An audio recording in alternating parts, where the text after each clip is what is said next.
Halo guys, welcome back again to my channel bersama saya Hansen di sini, dan seperti biasanya setiap harinya saya akan buatkan video seputar cryptocurrency. So bagi kalian yang tertarik seputar cryptocurrency, boleh aja langsung bantu saya like dan juga subscribe. Jangan lupa juga untuk aktifkan lonceng notifikasinya supaya kalian gak ketinggalan update terbaru seputar cryptocurrency. Oke, pada hari ini kembali kita akan bahas seputaran Bitcoin, dan seperti biasa kita akan mulai dari CoinMarketCap terlebih dahulu. Per hari ini secara global market cap crypto berada di angka 1,99 triliun dolar atau naik sekitar 1,69%. Nah, Bitcoin sendiri berada di angka 42.800-an, Ethereum 3.258, BNB 426, Solana 113, XRP 0,76, Cardano 1,05, Terra Luna 96, dan Avalanche ada di urutan ke-10 dengan harga 84,59 dolar. So, per hari ini kita melihat market rata-rata dalam keadaan hijau, kenaikannya ranging antara 0,sekian% hingga kurang lebih 3%. Top performernya adalah Terra Luna dengan kenaikan 3,76% ke 96,32 dolar. So, itu adalah outlook sementara dari beberapa top coin yang ada. Sekarang kita masuk dulu ke beberapa berita dan data terbaru hari ini. Nah, yang pertama di sini sampaikan Bitcoin whales feel their backs despite warnings Bitcoin price could fall below 40k. Jadi ini adalah lanjutan sedikit dari pembahasan kita di video beberapa hari sebelumnya soal kita melihat ada pause Bitfinex yang melakukan limit order buy di kurang lebih area 40.000 sampai 44.000. Ya, walaupun hal ini terjadi, kita masih melihat tentu saja ada technical analis yang mengatakan kemungkinan kita untuk breakdown di bawah 40.000 itu masih selalu ada gitu ya.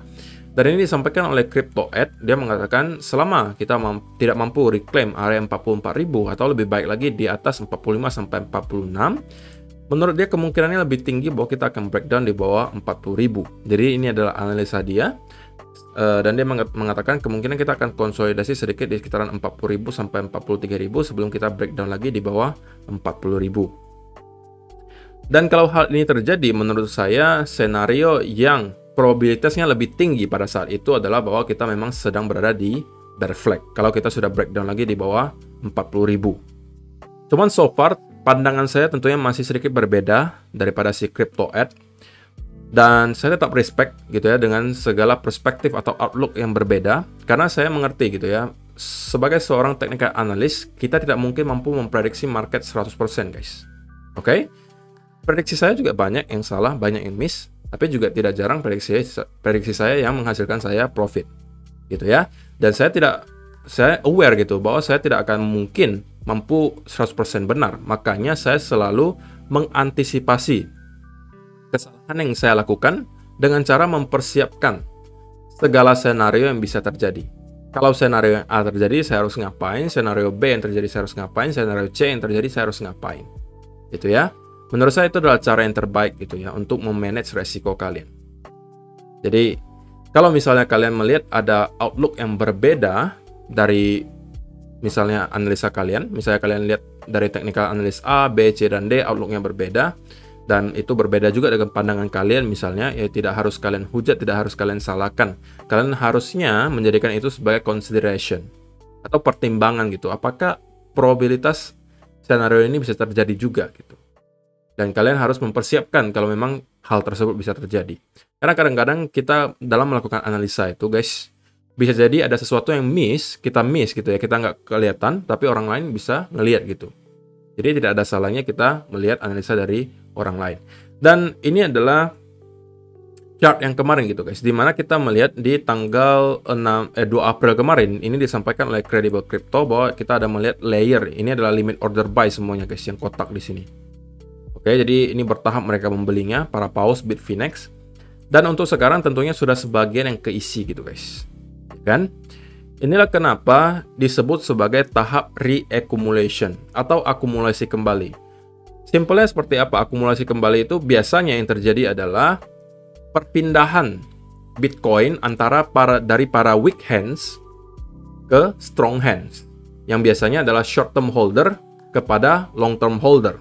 Makanya yang kita pengen lihat dari segi data on-chain adalah orang-orang yang lebih banyak memegang itu adalah long-term holder, bukan short-term holder. Karena kalau misalnya long-term holdernya menurun, sedangkan short-term holdernya naik, itu biasanya market naik hanya atas dasar FOMO biasanya. Tapi tidak bakal bisa sustain. Tapi kalau misalnya long-term holder yang naik, short-term holdernya masih menurun, itu biasanya kenaikannya masih bakalan bisa sustain gitu ya. Jadi tahap reaccumulation simpelnya adalah perpindahan gitu ya, dari para weak hands, oke, para short term holder ke long term holder. Kalau untuk di sini kalian lihat orang-orang yang panic selling ya biasanya para retail gitu ya, yang newbie yang baru-baru masuk, yang ketika ngeliat Bitcoin drop 5% kemudian panic selling juga. Nah, orang-orang yang jualan di sekitaran sini ya semuanya masuk ke wallet mana? Wallet para paus Bitfinex. Gitu ya. Jadi ya, mudah-mudahan ini bisa mencerahkan sedikit kalian, gitu kan? Kemudian ini juga adalah sebuah statement yang menurut saya ya sering dilupakan oleh orang ya, tapi ini cukup powerful menurut saya. Ini dari Plan C, dia mengatakan, I am very confused how the new class of crypto investors think this is the hardest time to be underwater and holding. It has never been more clear where this industry is headed, and that is will become adopted, have insane growth and success and change the world. Jadi kalau misalnya kalian yang baru-baru masuk di tahun 2022 atau 2021 akhir, kalau kalian merasa sekarang itu adalah saat-saat tersulit untuk nge-hold Bitcoin, maka harusnya kalian melihat historisnya di tahun 2017, 2018. Pada saat itu, orang-orang yang hold itu jauh lebih sulit, guys, secara mental. Kenapa? Karena kalau kita lihat di tahun 2017 dan 2018, spesifiknya tahun 2018 ketika kita masuk ke bear market, harganya terus-menerus drop, orang-orang yang pengen nge-hold itu mentalnya akan sangat sulit gitu, guys, untuk bertahan. Kenapa? Karena pada saat itu adopsinya kita tidak melihat gitu. Kita tidak melihat adopsi yang terjadi di cryptocurrency di tahun 2018 kemarin. Ya, walaupun sedikit ada lah ya, tapi kita tidak ada melihat adopsi yang semasif tahun 2021 dan 2022. Sedangkan untuk tahun-tahun 2021 dan 2022, sekali lagi, kita hampir setiap minggu melihat adopsi baru itu terjadi gitu, guys. Dan apakah masih belum cukup jelas di gambaran otak kalian bahwa Bitcoin akan tetap mampu bertahan dan ini akan diadopsi secara massal. Karena ini sudah terjadi, ini dalam progresnya gitu, guys. Dan ini terjadi di depan mata kita. Bisa kalian bayangkan kalau kalian berada di tahun 2018, harga Bitcoin terus-menerus menurun, terus-menerus drop, dan kalian harus hold gitu. Dan holdnya hanya atas dasar pemikiran ini sepertinya bakal diadopsi. Tapi itu baru sekedar harapan di tahun 2018. Oke? Jadi pada saat itu secara mental, orang-orang yang nge-hold dari tahun 2017 sampai sekarang, itu harusnya secara mental itu bakalan lebih berat gitu, guys. Dan untuk orang-orang yang sekarang harusnya bakalan lebih ringan. Kenapa? Karena sekarang kita melihat adopsi itu terjadi di mana-mana. Fundamental Bitcoin itu tidak pernah sekuat ini. Data on-chain untuk sekarang juga masih mendukung gitu. Ya kan? Ya walaupun tentunya masih tetap ada argumen bahwa tapi kan kok kali ini berbeda kok, keadaan ekonomi berbeda kok. Bangunlah kok gitu kan, keadaan ekonomi sekarang sudah berbeda dengan yang dulu-dulu. Kemudian juga keadaan makro tidak mendukung kok, lalu the Fed bakalan tightening gitu kok. Ini bakalan buruk buat kripto. Ya oke, fine gitu kan, tapi kita juga tidak boleh menutup mata gitu dengan yang terjadi di belakang layar. Adopsi yang terjadi, data on-chain yang masih merujuk ke arah positif dan lain sebagainya. Itu semuanya fakta gitu, guys. Bukan opini dari saya. Ya kan? Jadi itu yang perlu kalian keep in mind. Jangan sampai kalian hanya melihat kulit luarnya saja. Dalam artian kalian hanya melihat, wah harga Bitcoin drop terus nih kok, wah ngeri, saya malah keluar aja deh daripada saya loss lebih banyak. Gitu kan? Ya, bukan hak saya juga untuk melarang kalian keluar dari market gitu, tapi saya pengen kalian itu coba lihat lebih dalam gitu, apa yang terjadi di belakang layar, bahwa sekarang itu adopsi terjadi di depan mata kita dan kita sedang melalui fase di mana perpindahan dari yang awalnya Bitcoin itu hanya sekedar harapan masa depan gitu ya, sekarang itu udah mulai terwujud gitu, guys, tapi baru mulai gitu. Dan kalau kalian menunggu sampai hal tersebut udah benar-benar terwujud alias sudah teradopsi massal, biasanya sudah sedikit telat gitu, guys, karena harganya pada saat itu pasti sudah luar biasa tinggi. Oke, jadi tetap lakukan planning kalian masing-masing tentunya. Apapun yang kalian lakukan, yang selalu saya sampaikan adalah buat portofolio kalian atau setting portofolio kalian sedemikian rupa sampai kalian merasa kalian akan mampu nge-hold portofolio tersebut dalam jangka panjang. Itu adalah simpelnya, rule of thumbs-nya sesimpel itu. Kalau kalian nggak mau ribet gitu ya, sesimpel itu. Setting portofolio kalian sedemikian rupa sampai kalian merasa kalian mampu nge-hold portofolio tersebut long term. Mau apapun yang terjadi, mau hari ini Bitcoin drop ke 20.000, kalian tidak akan goyah sedikit pun. Nah, kalau sudah kalian merasa itu kalian lakukan, harusnya secara mental kalian tidak akan terlalu terganggu. Gitu ya. Jadi, itu adalah pesan saya yang kedua. Kemudian, ini juga menurut saya cukup menarik. Ada seorang paus lagi, kita perhatikan setiap hari gitu guys. Setiap hari itu membeli $1 juta dalam bentuk Bitcoin. Kalian bisa lihat juga di sini, ini tanggal-tanggalnya setiap hari. Dari bulan Februari hingga sekarang, terus-menerus mencicil Bitcoin-nya selama berbulan-bulan.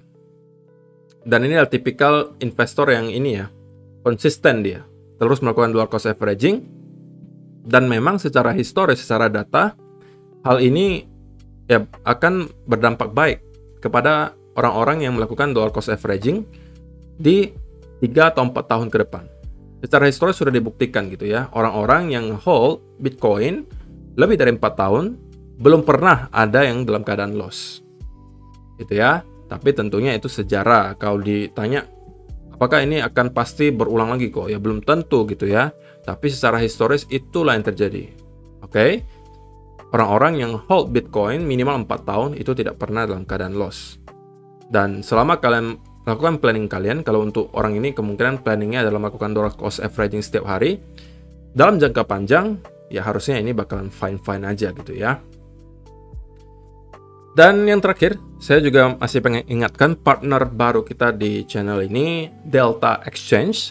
Di sini kalian kalau misalnya belum punya exchange, kalian bisa mencoba Delta Exchange, atau misalnya kalian pengen mencari exchange untuk diversifikasi, sekali lagi kalian menurut saya wajib gitu ya mempunyai lebih dari satu exchange, karena kalian jangan sampai menumpuk aset sekalian semua di satu exchange, karena amit-amit takutnya gitu ya kalau ada masalah di exchange tersebut kalian akan termenung gitu guys, karena harus ngapain gitu semua aset kalian di satu exchange tersebut, tidak ada di exchange lain. Jadi akan lebih bijak kalau misalnya kalian membagi aset kalian ke beberapa exchange, supaya kalau terjadi sesuatu di salah satu exchange, kalian mempunyai exchange lainnya untuk dipergunakan. Jadi ini bisa menjadi salah satu pertimbangan kalian. Delta Exchange kenapa?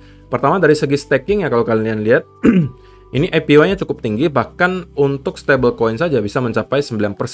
Ethereum 4%, Bitcoin bisa 3%, dan untuk koin Delta-nya sendiri, Deto namanya, itu 16%. Jadi untuk yang ini saya rasa cukup menarik ya, 9% untuk USDT itu tanpa resiko kan, karena USDT kan nggak mungkin drop harganya.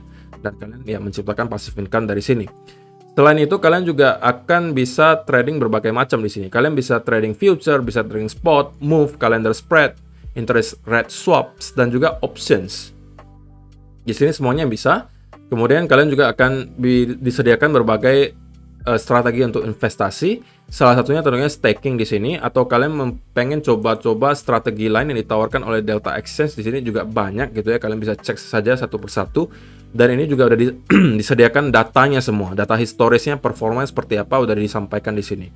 Jadi kalian bisa langsung aja cek Delta Exchange. Kalau misalnya kalian tertarik untuk mendaftar, silakan kalian klik link yang sudah saya sediakan di kolom description di bawah untuk mendaftar di Delta Exchange. Karena kalau kalian klik dengan link yang saya sediakan di bawah, kalian akan mendapatkan berbagai bonus tambahan menarik. Oke? So, itu adalah beberapa berita dan data terbaru hari ini pengen saya sampaikan untuk kalian. Sekarang kita masuk dulu ke chartnya Bitcoin, dan mungkin kita akan mulai dari daily chart terlebih dahulu.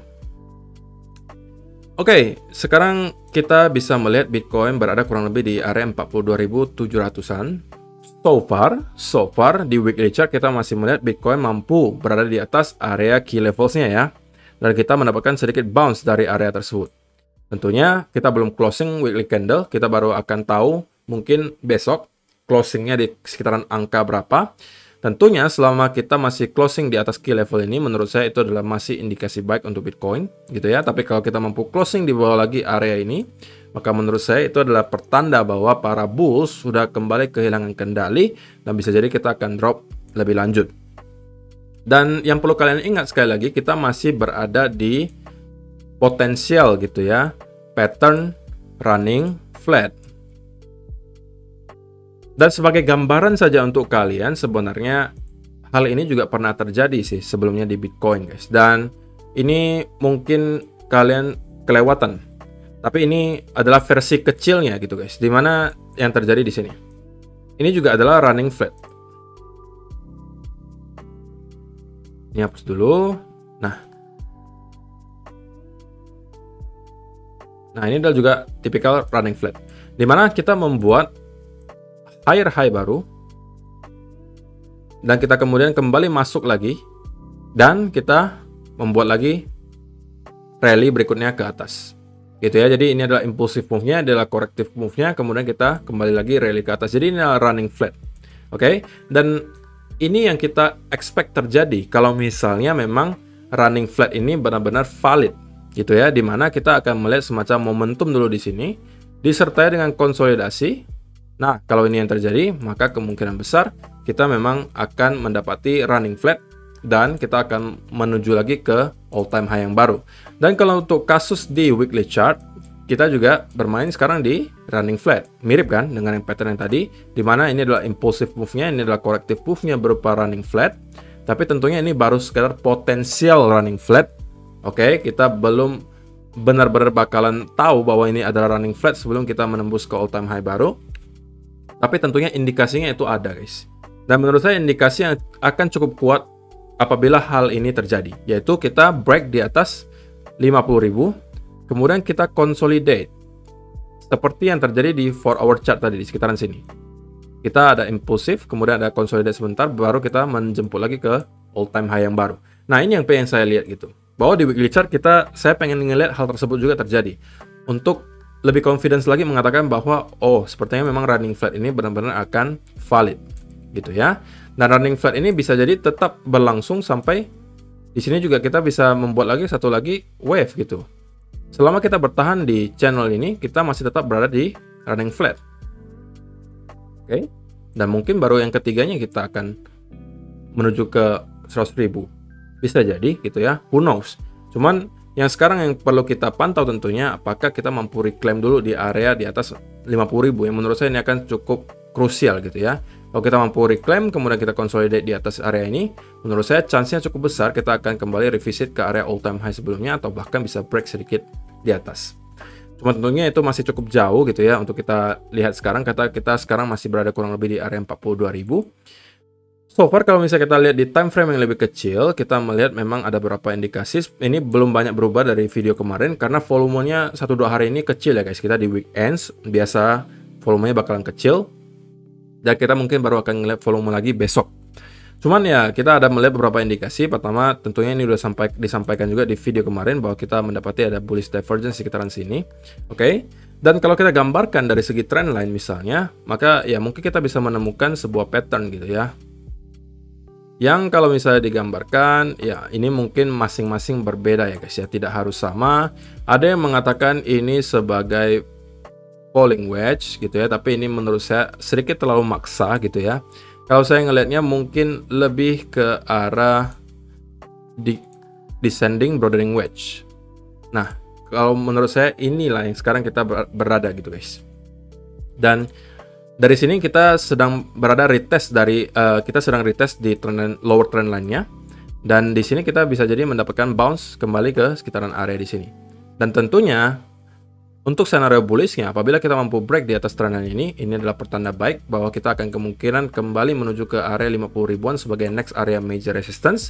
Tetapi kalau kita misalnya drop di bawah trend line di sini, ini adalah pertanda bahwa kemungkinan besar kita akan mendapati lagi selling momentum. Atau kita akan melihat lagi para sellers lebih mendominasi dan para bulls mungkin akan kehilangan kendali. Nah, kalau misalnya kita breakdown di bawah lower trend line ini, menurut saya chance-nya yang lebih besar sekarang adalah, atau ketika hal tersebut terjadi adalah bahwa memang kita sedang berada di bear flag.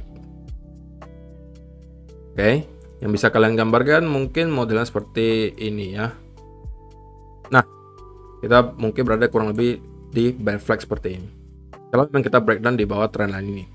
Dan kalau misalnya kita breakdown lagi di trend line bear flag ini, maka tentunya itu bukan hal baik, karena kalau secara teknikal gitu ya, maka targetnya seperti yang disampaikan kemarin itu cukup dalam gitu guys. Kita nyampainya mungkin akan di sekitaran 30.000. Oke, jadi ya itu adalah beberapa skenario yang bisa jadi terjadi sekarang. Oke, dan kita perlu lihat lagi apakah market masih akan mengikuti skenario yang kemarin saya pantau, di mana di 2 hari sebelumnya saya menyampaikan ke kalian bahwa skenario yang saya expect terjadi di Bitcoin adalah seperti ini, di mana kita mendapati satu lagi up di sini, kemudian kita breakdown, membuat satu lagi lower low, dan kita membentuk base di sini, baru kita start lagi naik ke atas. So far tentunya belum ada indikasi hal tersebut terjadi bahwa kita akan kembali naik ke atas. Kita masih melihat Bitcoin volumenya cukup rendah dan hanya terkonsolidasi di sekitaran sini. Jadi belum ada alasan bagi saya juga untuk buy di sekitaran sini untuk trade-nya. Sekali lagi, kalau untuk invest, saya pribadi melakukan dollar cost averaging. Jadi saya tidak peduli harganya di berapa. Kalau memang udah jatahnya dollar cost averaging, ya saya lakukan. Tapi kalau untuk trading, tentunya saya perlu setup yang lebih jelas gitu. Dan selama setup itu belum dikasih oleh market, ya saya akan menunggu di sideline. Oke? So, itu aja sih untuk hari ini guys. Terima kasih yang sudah menonton sampai selesai. Semoga bermanfaat video hari ini. Dan ya, kita akan bertemu lagi di video yang berikutnya. Bye-bye.